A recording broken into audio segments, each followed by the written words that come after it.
Assalamualaikum warahmatullahi wabarakatuh. Salam sejahtera bagi kita semua. Om Swastiastu, Namo Buddhaya, salam kebajikan. Kami dari kelompok 5, Program Studi Ekonomi Angkatan 2020 akan menjelaskan materi tentang fallacy atau kesalahan berpikir. Sebelumnya, izinkan saya memperkenalkan diri saya dan kelompok saya. Nama saya adalah Dian Wulandari. Nama saya Hana Makfira. Nama saya Muhammad Aditya Fadlur Rahman.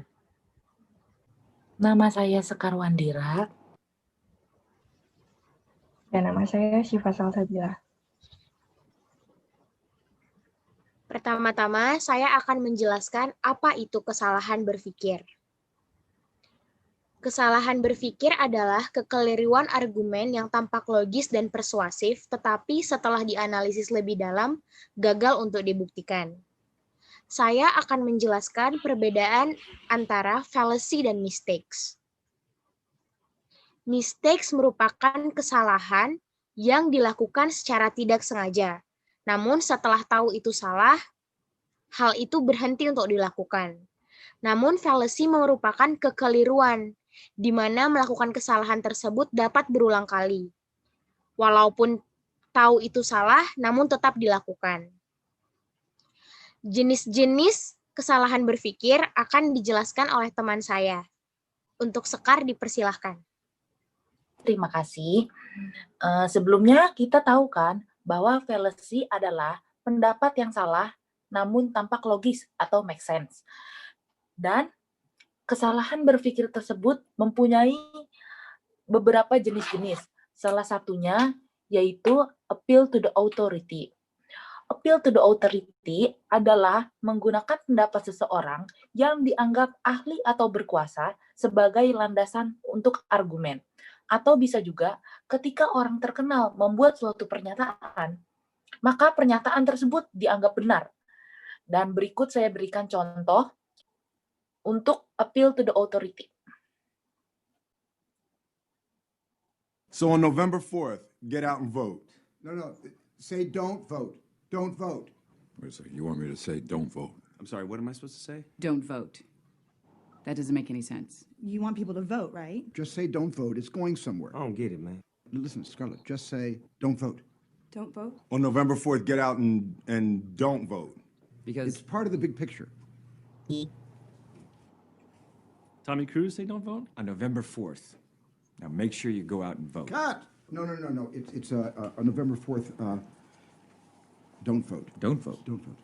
Now what do you mean don't vote? Well, it's like the last one that they did, which was great. Hundreds of thousands of people signed up to register to vote, so it's kind of like the concept. Do not vote. Shy, a little more sarcastic. What if people don't understand that it's being sarcastic? Oh, sarcasm. Okay. You can do sarcasm? Okay, yeah, I can do sarcasm. I could do anything. I was in a boy band, okay? Don't vote. Don't vote. Don't vote. Don't vote. Harrison, trust me. Don't vote. Don't vote. Like that? Don't vote. Like that? I don't get it. Doesn't make any sense. Do not vote. Good. Let's go back to the top. The whole concept. Not. One vote doesn't count. Just imagine that. What does that mean? Okay, one vote doesn't count. One vote doesn't count. No, one vote doesn't count. One vote, what is that going to do? It don't matter. It's just one vote. You're one tiny little itty-bitty person in this entire country. And you're just this one. You know what? I can't do it. It's not true. I don't believe it. 537 people decided the 2000 election, and you want me to tell people that one vote doesn't count? 537? That's it? There's more Baldwin brothers than that. The concept worked the last time this was on YouTube. Work for who? Jadi, setelah kita melihat video tersebut, kita dapat menyimpulkan bahwa beberapa public figure seperti Scarlett Johansson, Tom Cruise, dan teman-teman mempunyai logical fallacy yang dimana mereka beranggapan untuk tidak memvote karena tidak ada gunanya. Mereka juga beranggapan bahwa dengan kita memvote itu kita tidak dapat merubah apapun. Karena mereka public figure, maka hal tersebut dianggap benar dan diikuti atau bisa diikuti banyak orang. Untuk penjelasan selanjutnya, akan saya serahkan kepada teman saya. Silakan. Baik, terima kasih. Di sini saya akan menjelaskan tentang appeal to the mob atau melakukan generalisasi. Jadi, appeal to the mob ini menggunakan pendapat sejumlah besar orang atau mayoritas untuk menyampaikan asumsi tertentu.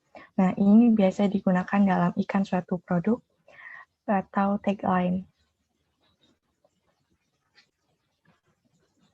Nah, berikut adalah contohnya. Jadi, dalam kasus ini akan diadakan pemilihan komting atau komandan tingkat mahasiswa ekonomi 2020, dan sebelum itu dilakukan survei. Nah, hasil surveinya menunjukkan bahwa mayoritas mahasiswa ekonomi 2020 Universitas Pertamina itu memilih pasangan nomor 2 sebagai komting dan wakilnya. Oleh karena itu, kamu juga harus memilih pasangan nomor 2. Nah, dari appeal to the mob itu, kita bisa melihat bahwa hal itu bisa mempengaruhi orang lain yang belum memiliki pendirian untuk ikut-ikutan. Nah, kenapa sih banyak orang yang selalu ngikutin kata mayoritas? Yang pertama itu, karena pendapat mayoritas itu dianggap benar. Dan yang kedua, mereka itu tidak mau dikucilkan karena dianggap berbeda. Dan yang ketiga, mereka itu tidak memiliki rasa percaya diri jika dikaitkan dengan kemampuan intelektual, berarti mereka itu tidak memiliki confidence in a reason, atau juga mereka itu memiliki sifat intellectual conformity atau hanya ikut-ikutan. Selanjutnya akan dijelaskan oleh Adit. Baik, terima kasih kepada Syifa Salsabila. Saya akan menjelaskan tentang appeals to emotion. Appeals to the emotion adalah menggunakan perasaan emosional dalam merespon ide, kejadian, cerita orang lain untuk dijadikan suatu argumen. Baik, kita akan melihat sebuah video seperti berikut ini. Okay, class, let's quickly review Europe. Can anyone tell me what country this island is? Noah? Ireland. Very good. And just under that, we have a continent. Who knows what continent?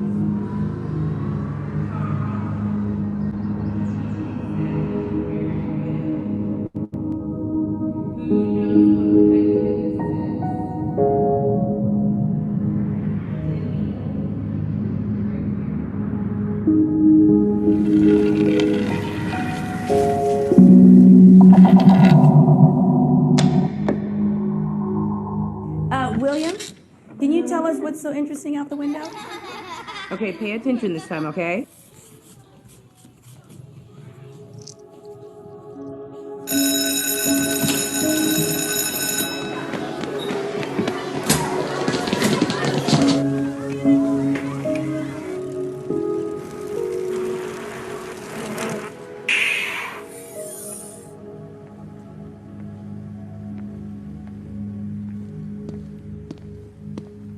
Can I help you?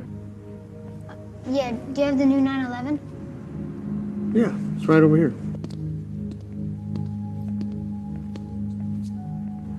You want to get in? Really? Sure.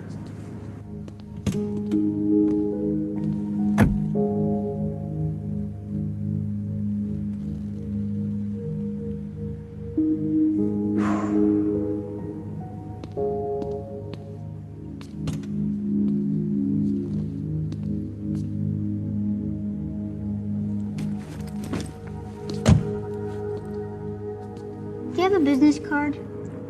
Sure.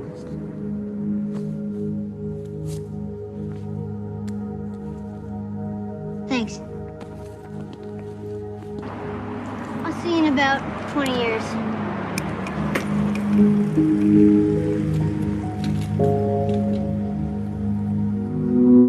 Funny thing about a Porsche.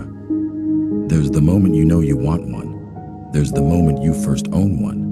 And for the truly afflicted, there's the decade or two that passes in between.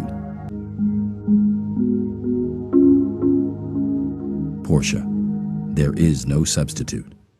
Kesimpulan dari video tersebut adalah dapat kita lihat sebuah perusahaan mobil itu menggunakan appeal to the emotion sebagai ajang promosi promosi untuk mobilnya dengan memerankan seorang anak kecil yang sangat menginginkan mobil tersebut. Selanjutnya akan dijelaskan oleh Hana Makfira. Kepada saudari Hana, dipersilakan. Baik, terima kasih. Selanjutnya ada ad hominem attacks atau penyerangan personal. Upaya menyerang kebenaran suatu klaim dengan menunjuk sifat negatif orang yang mendukung klaim tersebut. Hal ini merupakan kesesatan logika, atau lebih singkatnya menolak argumen yang dikemukakan seseorang dengan menyerang personal. Selanjutnya saya akan memberikan contoh video dari ad hominem attacks.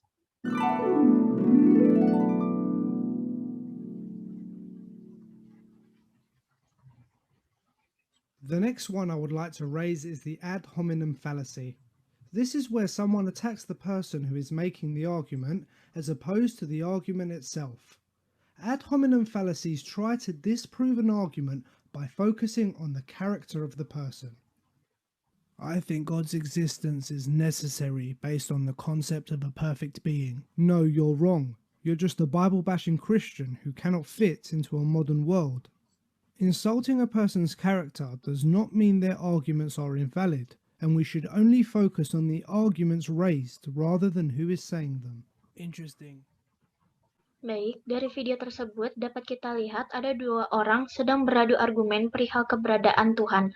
Namun lawan bicaranya tidak menanggapi argumennya di koridornya. Ia malah menyerang personalnya. Kejadian ini dapat disebut dengan ad hominem attack. Selanjutnya akan dijelaskan oleh Siva Sabira. Baik, terima kasih. Di sini saya akan menjelaskan tentang strawman fallacy.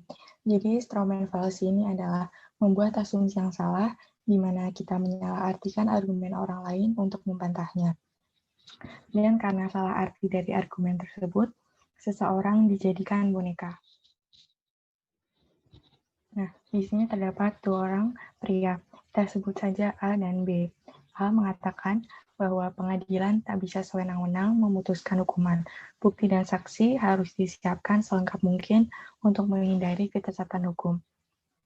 Lalu B mengatakan, jadi kau membela pelaku, saya tidak habis pikir kau masih menolak pelaku dihukum. Nah, dari kasus di atas, kita bisa melihat bahwa B itu salah menerjemahkan argumen A, lalu menyerang A berdasarkan tafsiran yang dibuatnya sendiri. Padahal kita bisa lihat sendiri bahwa A itu menginginkan proses hukum yang adil, namun B menyalahartikan pendapat A seolah-olah ia membela pelaku kejahatan tersebut. Nah, dari adanya ini, kita bisa melihat bahwa adanya strawman fallacy ini membuat orang lain terpojok. Nah, ketika kita berada dalam posisi terpojok itu, solusi yang bisa kita lakukan adalah kita harus menjelaskan secara detail dan menegaskan apa sih maksud yang kita maksud gitu. Baik, selanjutnya akan dijelaskan oleh Hana. Baik, terima kasih. Selanjutnya ada slippery slope. Slippery slope adalah kesalahan berpikir secara logika, di mana terdapat asumsi yang berasal dari segala arah, kemudian dihubungkan satu sama lain tanpa dilandaskan oleh penelitian dan pengamatan, sehingga menghasilkan informasi yang tidak akurat, karena tidak memiliki bukti yang jelas. Penyebab slippery slope terjadi karena ketidakmampuan otak berpikir. Kedua, kurangnya sumber informasi yang dikarenakan minat baca yang kurang. Ketiga, bisa jadi gangguan fisik dan mental. Keempat, pengaruh dari lingkungan. Kelima, penyampaian berbicara yang salah. Biasanya terjadi pada public speaking. Selanjutnya, saya akan memberikan contoh video dari slippery slope. Slippery slope occurs when a person argues that one thing will inevitably result in another.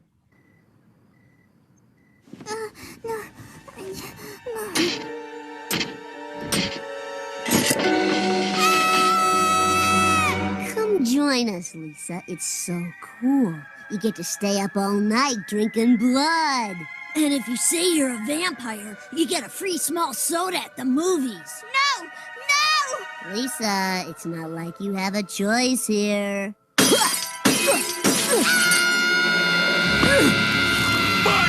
How many times have I told you not to bite your sister? Wait a minute! You are a vampire! Quick! We have to kill the boy! How'd you know he's a vampire? He's a vampire? Ah!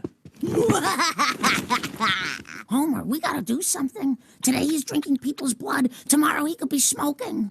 In this clip, Homer and Marge fear that Bart's becoming a vampire will lead to him smoking. They fear that one act against social norms will inevitably lead to others, even though the two have nothing to do with each other. In reality, drinking blood will not necessarily lead to smoking cigarettes. By assuming that one action or event will have disastrous consequences, Homer and Marge commit the slippery slope fallacy. Subscribe to Colbert.